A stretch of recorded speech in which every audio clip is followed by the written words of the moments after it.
قبول فرمائی۔ آپ کی 12 کی 12 کتابیں اس وقت بھی میری میز پر موجود ہیں اور میں نے ان سے اس کیس میں بہت رہنمائی لی ہے۔ یہ فرمائیے کہ شرعی نقطہ نظر سے کیا ایک مسلمان لڑکی کا غیر مذہب میں نکاح جائز ہے؟ اہل کتاب میں جائز تو ہے، لیکن ایسا نہ ہو تو بہتر ہے۔ وضاحت فرمائیے گا۔ ناپسندیدہ ہے خدا کی نظر میں، لیکن ناپسندیدہ تو شراب پینا بھی ہے، جھوٹ بولنا بھی ہے۔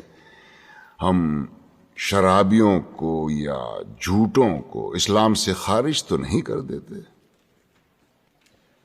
اس بچی کے بیان کی جو نقل آپ نے مجھے عنایت کی تھی، میں نے اسے بہت غور سے پڑھا ہے۔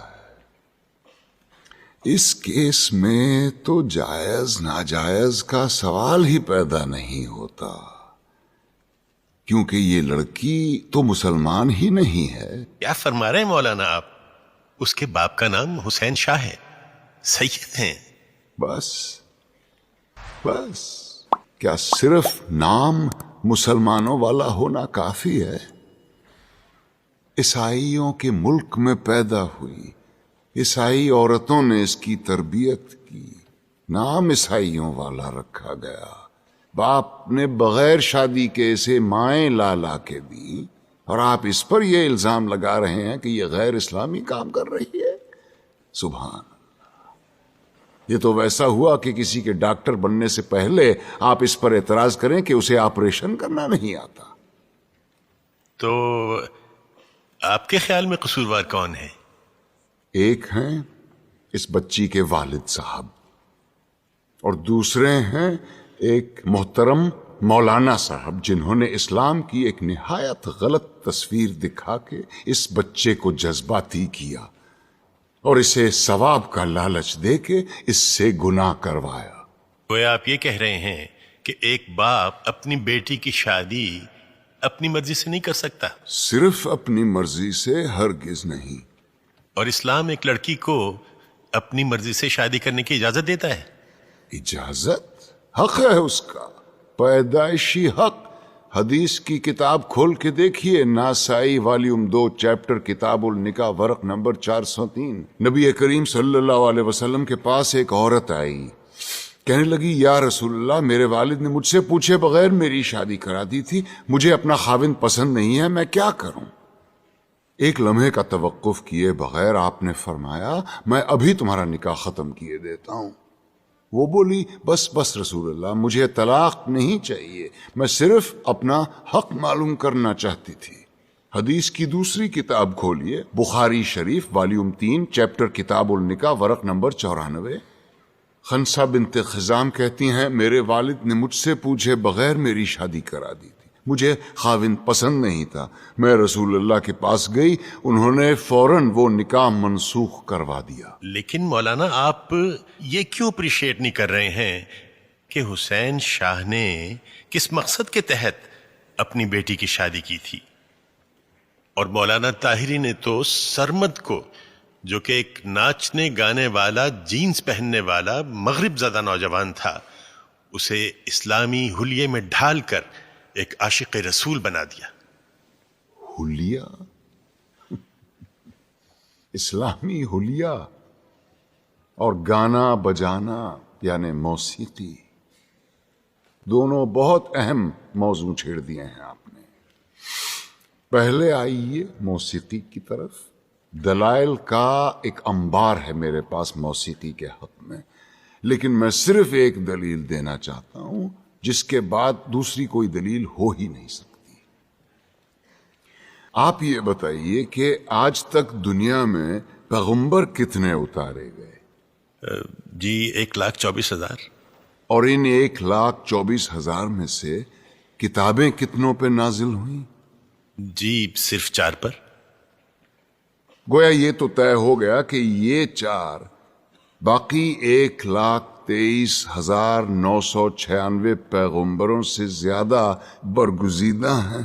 بے شک ان 4 کو اللہ نے معجزے عطا کیے، حضور کا سب سے بڑا معجزہ قرآن شریف موسیٰ کو اس قابل بنایا کہ وہ لاٹھی سے دریا کے 2 ٹکڑے کر دے، عیسیٰ کو یہ طاقت دی کہ وہ مردے کو دوبارہ زندہ کر دے، اور داؤد کو کیا دیا؟ موسیقی، ایسی سریلی آواز اور راگوں اور سازوں پر اتنا عبور کہ سر لگائیں تو پہاڑ ساتھ گانے لگے، دنیا جہان کے پرندے مدہوش ہو کے آواز کی جانب کھنچے چلے آئیں۔ زبور اٹھا کے دیکھیے، یہ تک لکھا ہے کہ کن راگوں سے اور کن سازوں پہ گا کے حضرت داؤد الصلاۃ والسلام نے خدا کی حمد و ثنا کی۔ کیا یہ ممکن ہے کہ خداوند کریم اپنی تعریف سننے کے لیے ایک حرام چیز کا انتخاب کرے اور اپنے ایک برگزیدہ پیغمبر کو حرام چیز معجزے میں دے؟ کیا یہ ممکن ہے کہ نبی کریم صلی اللہ علیہ وسلم موسیقی کو حرام بھی سمجھیں اور حضرت عائشہ رضی اللہ عنہا سے یہ بھی پوچھیں کہ برات جس قبیلے میں گئی ہے وہ انصار ہیں اور انصار موسیقی کے بہت رسیا ہوتے ہیں، کیا تم نے برات کے ساتھ کچھ گانے والیاں بھی بھیجی ہیں یا نہیں؟ کیا یہ ممکن ہے کہ وہ موسیقی کو حرام بھی سمجھیں اور ابو موسیٰ اشعری کی قرت سے خوش ہو کر اس سے یہ بھی کہیں کہ لگتا ہے تمہارے گلے میں تو داؤد کا ساز رکھ دیا گیا ہو؟ اب آئیے حلیے کی طرف۔ آپ نے کہا جینس زدہ نوجوان یا اسلامی حلیہ۔ افسوس، صد افسوس، ہم نے معاشرت اور مذہب کو آپس میں کیسا گڈ مڈ کر دیا ہے۔ لباس کا تعلق معاشرت سے ہے، مذہب سے بالکل نہیں۔ یہ کیسے ممکن ہے کہ ایک ایسا دین جو بقول ہمارے ساری کائنات اور تمام زمانوں کے لیے اتارا گیا، وہ لباس کے لیے کسی ایک خاص یونیفارم پر اصرار کرے؟ پر ہم اتنے معصوم ہیں کہ الاسکا کے برفیلے میدانوں میں یا نیوزی لینڈ کی منجمد پہاڑوں میں بھی اگر کوئی اسلام قبول کرے تو ہم اس سے کہیں گے کہ اسلام کی تعلیمات تو ہوتی رہے گی، پہلے شلوار پہنو اور اسے ٹخنوں سے اوپر رکھو۔ اور یہی رویہ ہمارا داڑھی کے سلسلے میں بھی ہے۔ لیکن داڑھی تو مولانا آپ نے بھی اتنی لمبی رکھی ہوئی ہے۔ الحمدللہ، مگر اپنی مرضی سے رکھی ہے، دین نے فرض نہیں کی مجھ پہ۔ دین میں داڑھی ہے، داڑھی میں دین نہیں۔ سنت موقدہ ہے، رسول اللہ کی تھی، جو عاشق رسول ہے وہی داڑھی رکھتے ہیں۔ بالکل درست فرمایا آپ نے، لیکن داڑھی عشق کا آغاز نہیں، انتہا ہے بیٹے۔ عشق جب انتہا کو چھوتا ہے تو عاشق کا جی چاہتا ہے کہ وہ بھی دکھنے میں اپنے محبوب جیسا بن جائے۔ کیا خوب کہا ہے کسی پنجابی صوفی شاعر نے، سیونی مینو رانجھا آکھو ہیر نہ آکھو کوئی۔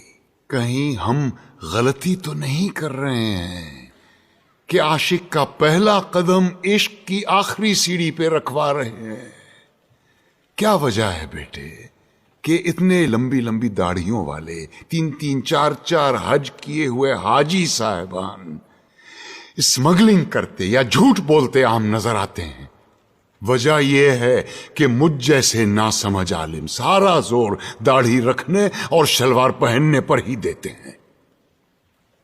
کہیں ہم غلطی سے عاشق رسول کے بجائے عاشق ابو جہل تو نہیں پیدا کر رہے ہیں؟ کیونکہ داڑھی تو ابو جہل کے بھی تھی، لباس بھی وہی تھا جو رسول اللہ زیب تن فرماتے تھے۔ ترتیب الٹی ہے بیٹے، پہلے ظاہر نہیں، پہلے باطن کو ٹھیک کرو۔ اندر آگ لگاؤ، باہر خود بخود آئے گی، ورنہ یہی ہوگا کہ لوگ حرام کی کمائی جیب میں ڈالے حلال گوشت کی دکان ڈھونڈتے پھر رہے ہوں گے۔ اسلام یا میوزک اور اسلام یا پتلون میں سے یا نکال دو. یہ مت بھولو کہ اس ملک میں اسلام کی سب سے زیادہ خدمت دو ایسے آدمیوں نے کی ہے جن کے داڑھی بھی نہیں تھی اور جو کوٹ پتلون پہنا کرتے تھے، محمد علی جناح اور علامہ اقبال.